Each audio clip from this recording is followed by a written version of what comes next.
जय हिंद साथियों, नमस्कार। प्रेम से बोलिए जय माँ सरस्वती।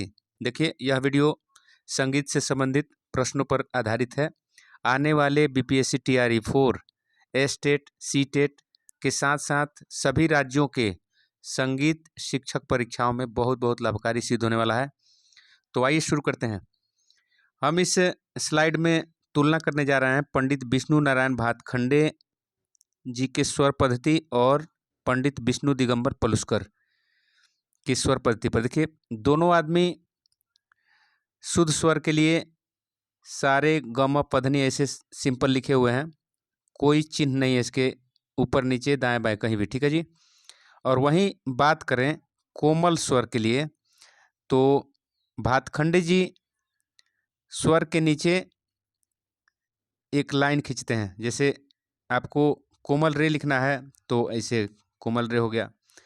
और वहीं पलुस्कर जी के पद्धति में आपको स्वर स्वर पर जो है नीचे टेढ़ी रेखा खींचा जाता है, ठीक है ना जी। तो ये हो गया पलुस्कर जी का स्वर पद्धति में कोमल स्वर, और ये हो गया भातखंडे जी के स्वर पद्धति में कोमल जो है स्वर। और वहीं तीव्र स्वर की बात करें तो म को तीव्र लिखते हैं भातखंडे जी ऊपर सीधी लाइन खींचकर, और पलुस्कर जी के स्वर पद्धति में म के साथ यहाँ पे म्र के जैसे होता है, ठीक है जी। एक टेढ़ी लाइन आपको जो है बाएं की तरफ करके खींचा जाता है, ठीक है। और सप्तक की बात करें तो मध्य सप्तक के लिए पलुस्कर जी ऊपर बिंदी लगाते हैं स्वर के ऊपर, और वहीं भातखंडे जी बिंदी को नीचे लगा रहे हैं, ठीक है जी। और मध्य सप्तक में देखिए दोनों आदमी का स्वर सेम है, जैसे शुद्ध सप्तक शुद्ध स्वर को माने हैं उसी तरह जो है मध्य सप्तक के स्वर इसमें बिना कोई चिन्ह के स्वर लिखे जाते हैं, सारे ऐसे गमा ऐसे लिखते हैं जैसे यहाँ लिखा गया है शुद्ध स्वर के लिए। और वहीं तार सप्तक की बात करें तो तार सप्तक में जो है देखिए पंडित विष्णु नारायण भातखंडे जी स्वर के ऊपर बिंदी देते हैं तो वो तार सप्तक के स्वर होते हैं। और वहीं जो है पलुस्कर जी के स्वर पद्धति में ऊपर खड़ी लाइन देकर जो है तार सप्तक के स्वरों को सूचित किया जाता है। अगले बिंदु के रूप में हम भातखंडे जी के स्वर लिपि और पलुस्कर जी के स्वर लिपि पद्धति में तुलना कर रहे हैं। तो एक मात्रा के लिए आप अलग अलग मात्रा लिख रहे हैं भातखंडे जी, और वहीं जो है एक मात्रा के लिए स्वर के नीचे सभी स्वर के नीचे आप जो है एक सीधी लाइन देख रहे हैं पलुस्कर जी के पद्धति में। डेढ़ मात्रा के लिए देखिए सा लिखा गया है और रे के पहले हाइफन और अर्ध चंद्रकार चिन्ह से जो है घेरा गया है। और वहीं देखिए पलुस्कर जी के पद्धति में स्वर के ऊपर स्टार है और फिर दाएं तरफ बिंदी है और ऋषभ के नीचे भी बिंदी है, तो इसको हम डेढ़ स्वर लिखते हैं। डेढ़ स्वर लिखने का ये पद्धति है, ठीक है जी। अब देखिए दो मात्रा के लिए भातखंडे जी के स्वर पद्धति में देखिए सा हो गया, फिर हाइफन, फिर रे, फिर हाइफन, ठीक है जी। तो ये दो मात्रा का स्वर है। और वहीं पलुस्कर जी के पद्धति में नीचे एस लगा रहता है। दो स्वर लिखना है तो स्वर के नीचे एस लगाइए, ठीक है जी। आधी मात्रा लिखना हो तो दो स्वरों को जो है मीड के रूप में लिखकर, मतलब अर्धचंद्रकार से घेरकर जो है आपको आधा मात्रा लिखा जाता है। मतलब इसमें ये प्रत्येक आधा मात्रा का प्रदर्शन कर रहा है। वहीं पे आधा मात्रा लिखना हो तो पलुस्कर जी के पद्धति में नीचे जो है बिंदी लगा देते हैं, मतलब जैसे आपको मध्य सप्तक के स्वर होते हैं। देखिए चौथाई मात्रा लिखने के लिए चार मात्रा लिख के नीचे जो है अर्धचंद्रकार चिन्ह से घेरते हैं भातखंडे जी की पद्धति में। और एक एक स्वर की बात करें तो आप प्रत्येक स्वर का मान होता है 1/4, ठीक है जी। और वहीं चौथाई मात्रा लिखने के लिए चार स्वर लिख के नीचे अर्धचंद्रकार चिन्ह लगाते हैं पलुस्कर जी की पद्धति में। अगला पद्धति देख लीजिए, अगला बिंदु है इसमें सम लिखना हो तो भातखंडे जी के स्वर पद्धति में क्रॉस का चिन्ह लगाते हैं, और पलुस्कर जी के पद्धति में सम के लिए मात्रा संख्या लिखते हैं। जैसे मान लीजिए 1 पर सम है तो 1 लिख देंगे, 2 पर सम है तो 2 लिखेंगे, 3 पर सम हो तो 3, ऐसे मात्रा संख्या लिख देते हैं सम पर, ठीक है जी। भातखंडे जी के स्वर पद्धति में खाली के लिए शून्य लिखते हैं और पलुस्कर जी के पद्धति में खाली के लिए प्लस चिन्ह बनाते हैं। जैसे विभाग को देखिए, विभाग के लिए खड़ी लाइन लिखा जाता है भातखंडे जी की पद्धति में, और पलुस्कर जी की पद्धति में पूरा आवर्तन खत्म होने के बाद आपको जो है खड़ी लाइन खींचते हैं। देखिए पूर्ण विराम ऐसे कह सकते हैं। देखिए आप भातखंडे जी के स्वर पत्ती में ताली के लिए ताली का मात्रा, जैसे आप सम को ताली कहते हैं इसमें भातखंडे जी में, तो क्रॉस से शुरुआत होता है। ठीक है जी, क्रॉस से शुरुआत होता है और क्रॉस को एक मानते हुए उसके बाद 2 3 4 ये ताली को दर्शा रहा है। और वहीं पलुस्कर जी के पत्ती में मान लीजिए 1 पर ताली है तो उसको 1 लिख देंगे, 2 पर ताली है तो 2 लिख देंगे, 4 पर ताली है तो 3 लिख देंगे। मतलब जितनी ताली उतनी संख्या उसके बढ़ते क्रम में लिख देते हैं पलुस्कर जी के पत्ती में। ठीक है, अंतर यह है कि आपका जो है पलुस्कर जी में यदि पहली मात्रा पर सम है तो 1 से शुरुआत की जाएगी, और यदि भातखंडे जी में सम कहीं भी हो तो उसको क्रॉस से शुरू करते हैं। ठीक है जी, स्वर सौंदर्य देखिए, स्वर सौंदर्य जैसे मीड को आपको दर्शाना हो तो स्वर लिख दीजिए समूह में और उसके ऊपर अर्धचंद्राकार चिन्ह लगा दीजिए।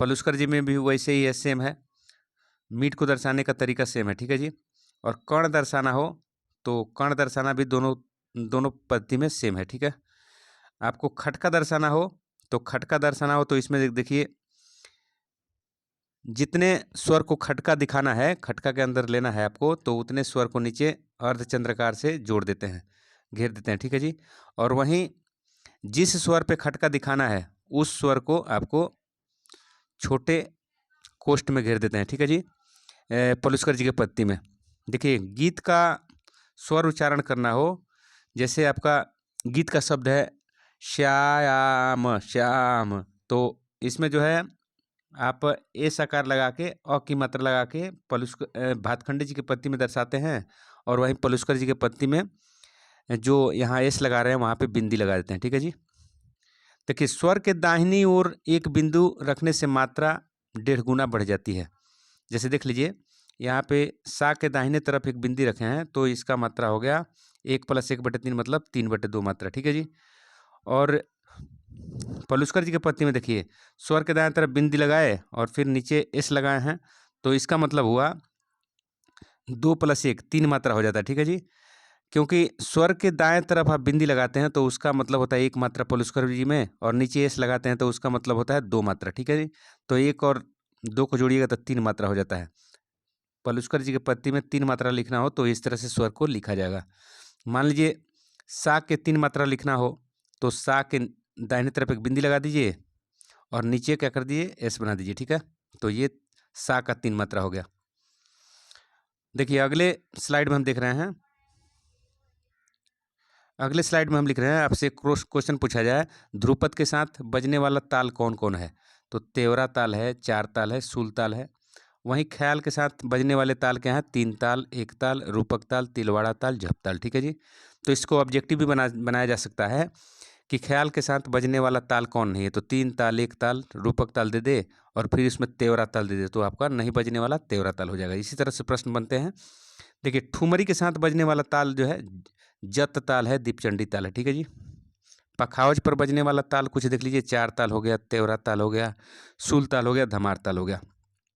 और वहीं तबले पर बजने वाला 1 ताल, तिलवाड़ा ताल, रूपक, झप ताल, दीपचंडी ताल और जत ताल।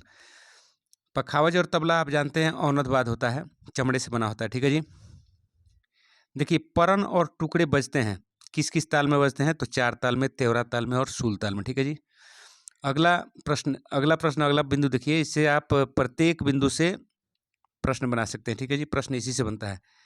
कायदा, गत, पेशकारा, टुकड़ा, रेला 1 ताल झप ताल में बजता है तबला पर। ठीक है जी, तो भातखंडे पत्ती और विष्णु दिगंबर पलुस्कर पत्ती में देख लीजिए आपसे बताया गया था कि इसमें भातखंडे पत्ती में विभाग को ऐसे खड़ी लाइन से खींचते हैं और दिगंबर पलुस्कर में जो है आवर्तन पूरा होने के बाद लास्ट में खड़ी लाइन खींचते हैं। ठीक है जी, जैसे धाधीना धातुना। ठीक है जी, इसमें देखिए सम को क्रॉस से दर्शाया गया है, खाली को 0 से दर्शाया गया है और बीच में विभाग की मात्रा को दर्शाया गया, देख लीजिए यहाँ पे। और वहीं दिगंबर पलुस्कर जी के पत्ती में देखिए यहाँ पे ताली है तो 1 नंबर पे ताली है तो 1 लिख दिया गया, फिर जो है खाली के लिए प्लस चिन्ह दर्शाया गया है। ठीक है जी, और आवर्तन खत्म हो रहा था लास्ट में इस तरह से विभाग का चिन्ह लगाया गया है। ठीक है जी, तो इस बात को याद रखना है। देखिए लयकारियाँ कितने तरह की होती हैं, तो 1 गुण लयकारी होती है, 2 गुण लयकारी, 3 गुण लयकारी, 4 गुण लयकारी। ठीक है जी, जैसे एगुण लयकारी तो अलग अलग आप स्वर को लिखिएगा, दुगुण में 2 स्वरों को नीचे अर्धचंद्राकार चिन्ह से जोड़िएगा, और तिगुण में 3 स्वरों को अर्धचंद्राकार से जोड़ते हैं, और चौगुण में 4 स्वर को ऐसे जोड़ते हैं। ठीक है जी। अगला बिंदु देखिए गायन शैली। गायन शैली कितनी होती हैं तो आपको बताना है। गायन शैली में देखिए प्राचीन काल में मार्गी संगीत और देशी संगीत 2 तरह के जो है शैली थी। तो मार्गी संगीत को मोक्ष प्राप्ति हेतु गाया जाता था और इसको गंधर्व लोग गाते थे। ठीक है जी।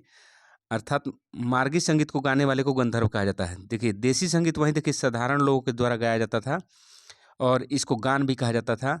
और देखिए आजकल मार्गी संगीत जो मोक्ष की प्राप्ति होता था, तो आजकल लोग नास्तिक आस्तिक में बटे हुए हैं। तरह तरह के भगवान की जो है अस्तित्व को मानने के कारण जो है लोग मोक्ष में विश्वास नहीं कर रहे हैं, अपने कर्म पे विश्वास करने लगे हैं। तो इस तरह से मार्गी संगीत जो है प्रचलन से अभी बाहर तो नहीं कर सकते हैं, लेकिन अभी प्रचलन में नहीं के बराबर है। देखिए देशी संगीत जो है अभी जो है 2 वर्गों में बांट दिया गया है ताल की दृष्टि से। ठीक है जी। एक निबद्ध गान और एक अनिबद्ध गान। तो निबद्ध गान आप उसको कहते हैं जो वैसा गान जिसमें ताल बजता हो, मतलब ताल से बंधे हुए गान को निबद्ध गान कहेंगे। जैसे आपका ध्रुपद हो गया, धमार हो गया, ख्याल हो गया, ठुमरी हो गया। ठीक है जी। और अनिबद्ध गान जिसमें ताल नहीं बजता है। ठीक है जी। ताल से मुक्त होता है और निबद्ध गान ताल से युक्त होता है। ठीक है जी। तो जैसे आलाप करते हैं तो आलाप में कोई ताल नहीं बजता है तो उसको अनिबद्ध गान में रखा जाता है। ठीक है जी। तो आलाप एक ऐसा प्रकार है संगीत का जिसमें ताल नहीं होता है और उसको अनिबद्ध गान में रखा जाता है। देखिए गीत किसे कहते हैं तो स्वर लय ताल से बांधकर शब्दों की सुंदर रचना को गीत कहा जाता है। ठीक है जी। शब्द 2 तरह के होंगे, तो एक सार्थक शब्द हो जाएंगे, जैसे इसमें भजन के गीत, भजन हो गए, गीत हो गए, ठुमरी हो गए। तो भजन और गीत और ठुमरी इन सभी में रचनाओं में जो भी शब्द का यूज किया जाता है वो उसका कोई ना कोई अर्थ निकलता है। और निरर्थक शब्द जिसका कोई अर्थ नहीं निकलता, जैसे तराना। तराना में नोम तोम तना न ये सभी शब्दों का प्रयोग होता है, तो इनका कोई अर्थ नहीं निकलता है। लेकिन उस्ताद अमीर खां जी कहते हैं कि जो तराना के शब्द हैं ये अरबी फारसी से लिए गए हैं और ये इनका भी अर्थ होता है। इनका अर्थ जो होता है बंदा जो होता है मतलब पुजारी अपने भगवान से प्रार्थना करता है, उस सेंस में उन शब्दों को लिया जाता है जिनका प्रयोग तराना में होता है। ठीक है जी। गीतों के खंडों को अवयव कहा जाता है। ठीक है जी। तो ध्रुपद के 4 खंड या अवयव होते हैं, जैसे अस्थाई, अंतरा, संचारी, अभोग। तो ध्रुपद के 4 खंड हो गए, अस्थाई, अंतरा, संचारी, अभोग। ठीक है जी। ख्याल, ठुमरी, तराना के 2 भाग होते हैं, अस्थाई, अंतरा। ठीक है, अस्थाई, अंतरा। और ध्रुपद के 4 भाग होते हैं, अस्थाई, अंतरा, संचारी, अभोग। ठीक है जी, याद रखिएगा। मान्यता है कि अस्थाई को मध्य सप्तक और मध्य सप्तक में गाना चाहिए और अंतरा को आपको मध्य सप्तक और तार सप्तक में गाना चाहिए। ठीक है जी। अगला बिंदु देख लीजिए, गीत के प्रकार। देखिए गीत के प्रकार में हम ध्रुपद को देखते हैं। तो ध्रुपद के बारे में हम देखिए, ध्रुपद के बारे में हम बता रहे हैं कि 13वीं से 15वीं शताब्दी के बीच में ध्रुपद का आविष्कार हुआ। और यह स्पष्ट नहीं कि ध्रुपद का आविष्कार किसने किया, लेकिन मान्यता यह है कि 15वीं सदी में ग्वालियर के राजा मान सिंह तोमर ने ध्रुपद की रचना किया था। ठीक है जी। अकबरकालीन ध्रुपद गायक कौन कौन थे तो तानसेन और इनके गुरु स्वामी हरिदास थे और नायक बैजू थे और गोपाल जी, ये सभी अकबरकालीन ध्रुपद गायक थे। ध्रुपद को मर्दाना गीत कहा जाता है क्योंकि ध्रुपद गायन में कंठ और फेफड़े पर काफ़ी जोर पड़ता है, काफ़ी बल लगता है, इसलिए इसको मर्दाना गीत कहा जाता है। देखिए अभी ध्रुपद जो है, ध्रुपद के स्थान पर आजकल ख्याल गायकी होने लगा है। ठीक है जी। क्योंकि जोर लगा के गाना कोई चाहता नहीं है, इसलिए ध्रुपद जो है ध्रुपद को ख्याल द्वारा रिप्लेस कर दिया गया। ठीक है जी। ध्रुपद के शब्द ब्रज भाषा के होते हैं। ठीक है।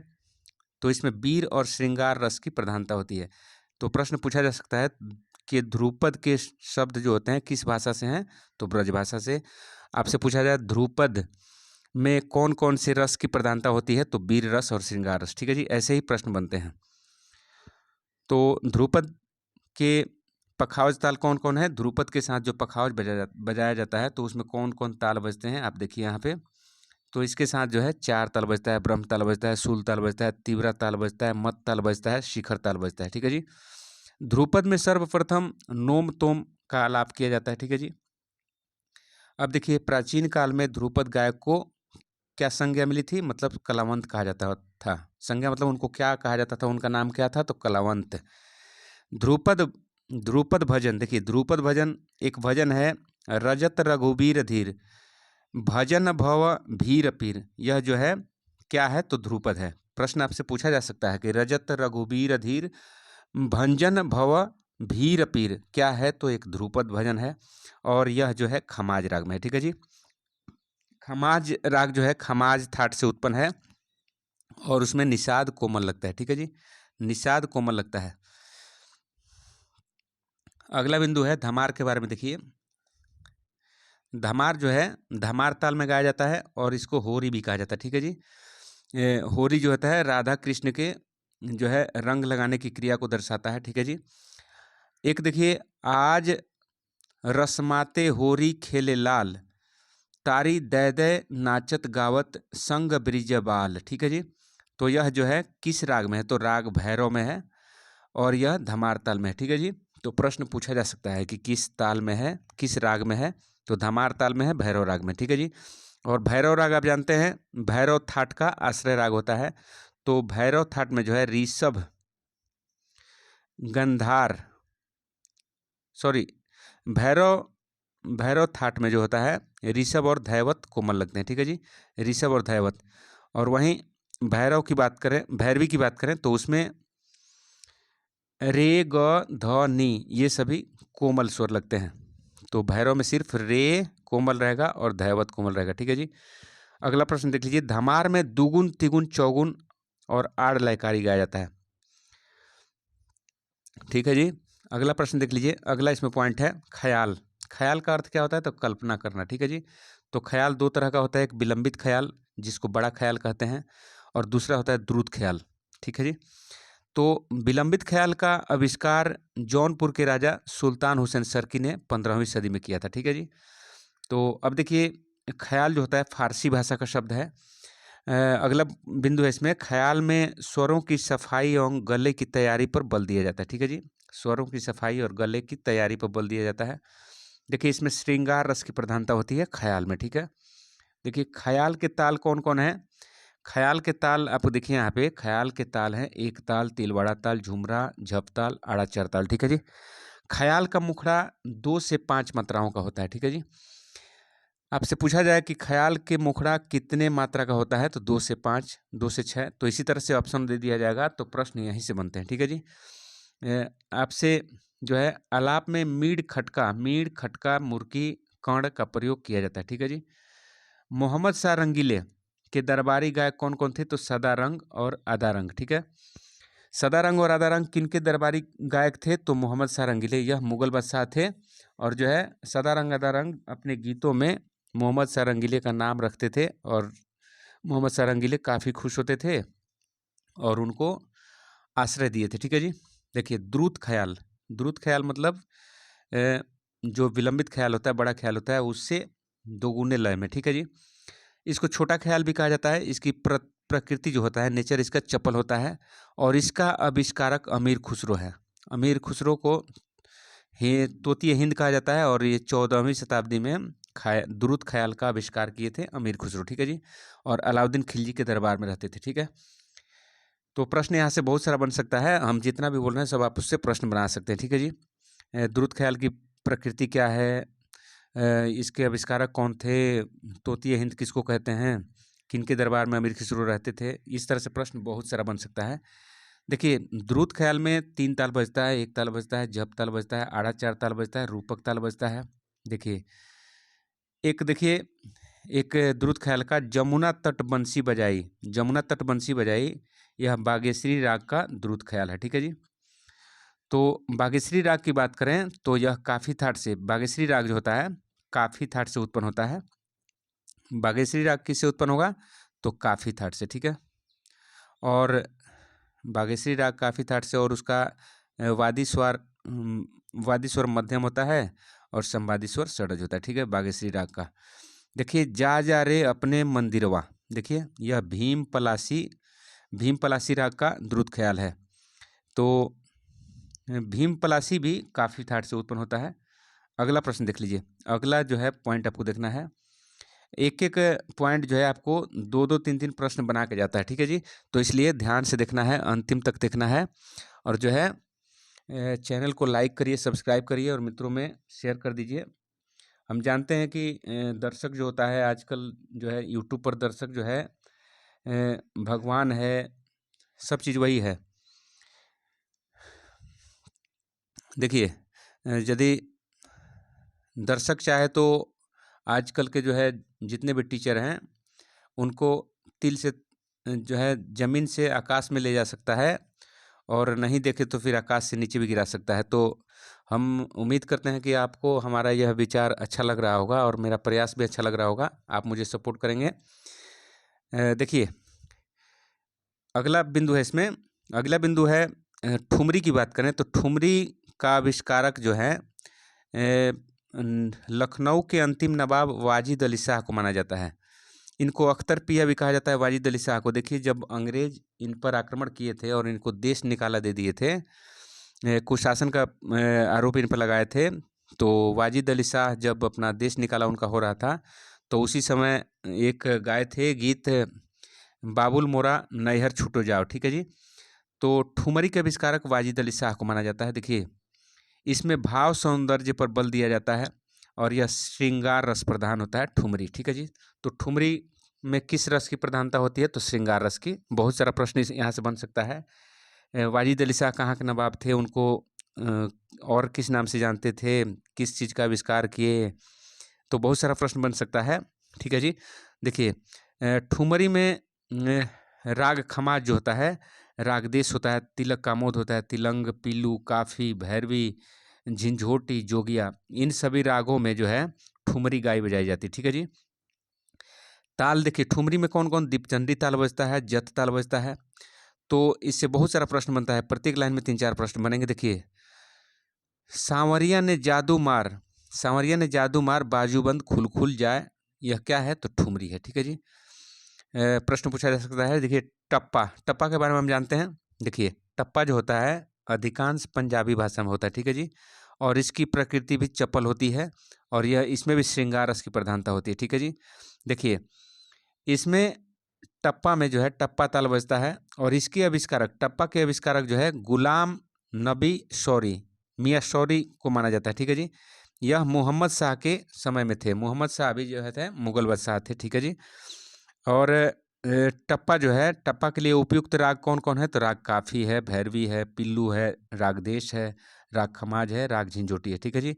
तो इन रागों में जो है टप्पा गायकी खुलता है, ठीक है। लक्षण गीत, देखिए लक्षण गीत जो होता है, लक्षण गीत किसी भी राग का लक्षण दर्शाता है।